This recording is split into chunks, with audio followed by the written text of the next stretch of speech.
नमस्कार, द नगरी न्यूज की खास पेशकश खबर दिन भर में आपका स्वागत है। मैं हूं ललित वर्मा। चलिए रुक करते हैं आज की बड़ी खबरों की ओर। भाजपा प्रदेश अध्यक्ष मदन राठौड़ ने कांग्रेस पर एक बार फिर से जवाबी हमला बोला है। आपको बता दें कि मनरेगा को लेकर इस समय कांग्रेस पुरजोर तरीके से विरोध में उतरी हुई है, तो वहीं भाजपा पर गंभीर आरोप भी लगा रही है।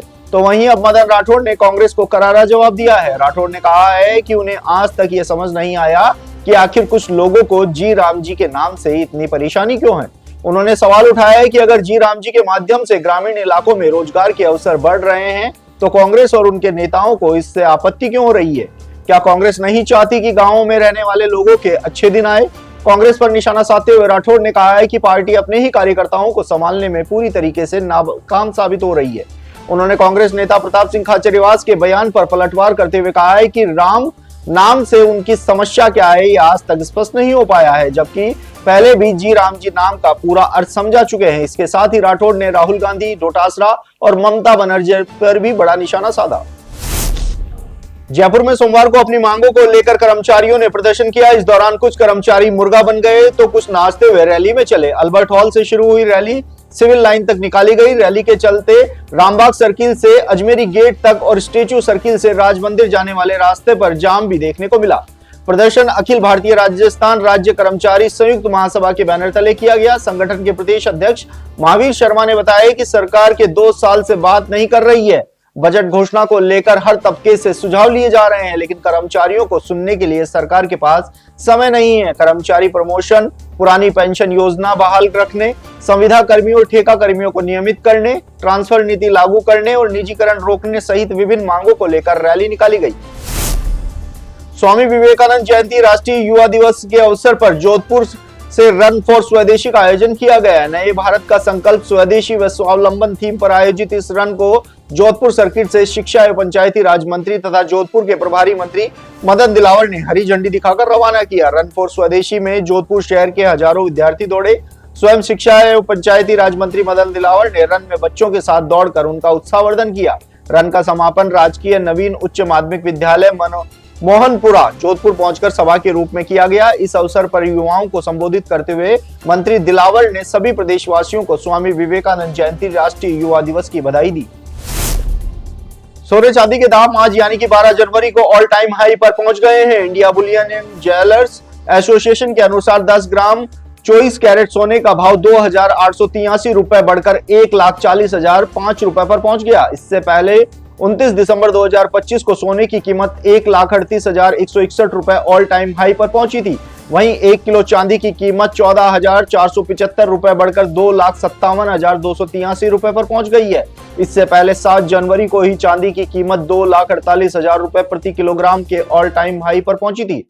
विशेषज्ञों की माने तो आने वाले दिनों में सोने और चांदी के भाव में और तेजी देखने को मिल सकती है। इस दौरान चांदी की कीमत 2,75,000 रुपए तक जाने की संभावना है, तो वहीं सोने के दाम भी करीब 1,50,000 रुपए प्रति 10 ग्राम तक जाने की संभावना है। राजस्थान के कई इलाकों का पारा सोमवार को भी माइनस में दर्ज किया गया। झुंझुनू, फलौदी, सीकर के फतेहपुर और पलसाना में बर्तनों में रखा पानी जम गया। जैसलमेर, कोटपुतली, बहरोड सहित कई अन्य जिलों में गाड़ियों और फसलों पर ओस की बूंदें जम गई थी। फतेहपुर और पलसाना में आज पारा -1.9 डिग्री दर्ज किया गया।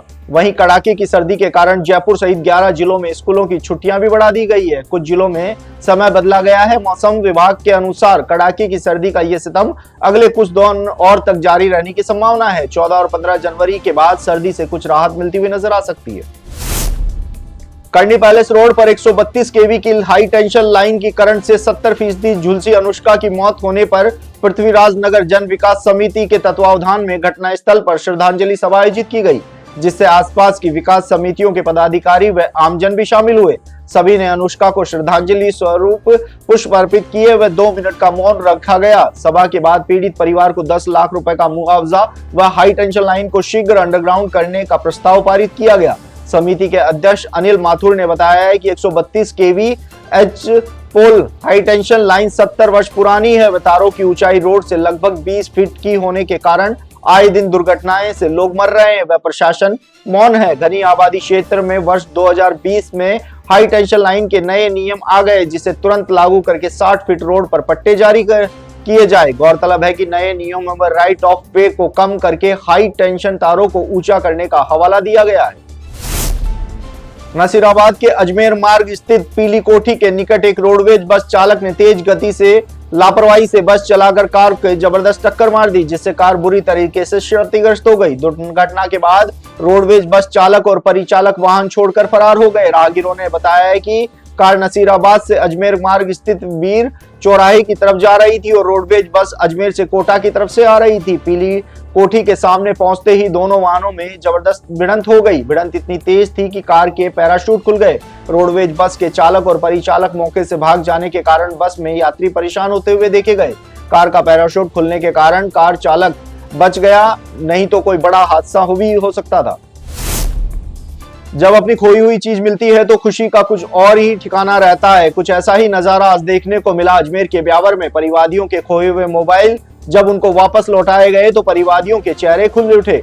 ब्यावर जिले के विभिन्न थानों में मोबाइल चोरी और गुमशुदगी के दर्ज प्रकरणों पर पुलिस ने कार्रवाई करते हुए 50 से ज्यादा परिवादियों को उनके मोबाइल फोन लौटाए। एसपी नरेंद्र सिंह राठौड़ के निर्देश पर हुई इस कार्रवाई में खोए हुए और चोरी हुए मोबाइल जब्त किए गए थे। तो वहीं आज ASP Bhupendra Sharma, CO city Rajesh Kashana ने परिवादियों को फोन वापस लौटाए। परिवादियों ने मोबाइल लौटाने पर एसपी नरेंद्र सिंह का आभार जताया। रियाबड़ी उपखंड मुख्यालय के मेला मैदान में हिंदू सम्मेलन को लेकर आयोजित समिति द्वारा भव्य भूमि पूजन कार्यक्रम आयोजित किया गया। कार्यक्रम के दौरान वैदिक मंत्रोच्चार के बीच भूमि पूजन किया गया तथा ध्वजारोहण कर आगामी 18 जनवरी को होने वाले हिंदू सम्मेलन का विधिवत शुभारंभ किया गया। इस अवसर पर आयोजित समिति के संयोजक जगदीश सैनी ने कहा है कि यह सम्मेलन समाज को एकजुट करने, सांस्कृतिक चेतना का मजबूत करने और सनातनी मूल्यों की संरक्षण की दिशा में एक महत्वपूर्ण कदम होगा। कार्यक्रम में समिति के प्रमुख पदाधिकारी एवं कार्यकर्ता बड़ी संख्या में उपस्थित रहे। भूमि पूजन कार्यक्रम में अन्नाराम पवार, हनुमान शर्मा, जगदीश रुणवाल, नटवर लाल सोनी, प्रदीप बोहरा सहित अनेक गणमान्य नागरिकों ने सहभागिता निभाई। आयोजन समिति में सम्मेलन की ऐतिहासिक बनाने के लिए मंच, सुरक्षा, यातायात, पेयजल एवं बैठने की व्यवस्थाओं को लेकर रूपरेखा तैयार की। साथ ही क्षेत्रवासियों से अधिक संख्या में सम्मेलन में पहुंचने की अपील की गई।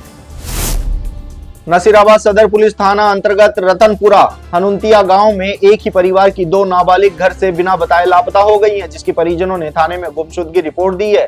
लापता नाबालिग की माता ने रिपोर्ट दी है कि वह रतनपुरा हनुवंतिया गांव की रहने वाली और 11 जनवरी को उसकी 16 वर्षीय बेटी और देवर की 14 वर्षीय बेटी सुबह करीब 7 बजे घर से शौच के जाने के लिए कहकर निकली थी, जो कि वापस नहीं आई। इन दोनों की काफी तलाश की लेकिन कहीं कोई पता नहीं चला। एक अज्ञात नंबर से फोन आया, कहा कि वह टेम्पो वाला बोल रहा है। उनकी दोनों बेटियां भीलवाड़ा के आजाद चौक में है। इसके बाद पास किराना नहीं है, इससे स्वयं का नाम असला बताया है। सदर पुलिस थाने ने मुकदमा दर्ज करके पुलिस कार्रवाई शुरू कर दी है। तो ये थी दिन भर की तमाम बड़ी खबरें। कल फिर से आपके साथ रूबरू होंगे, तब तक के लिए नमस्कार।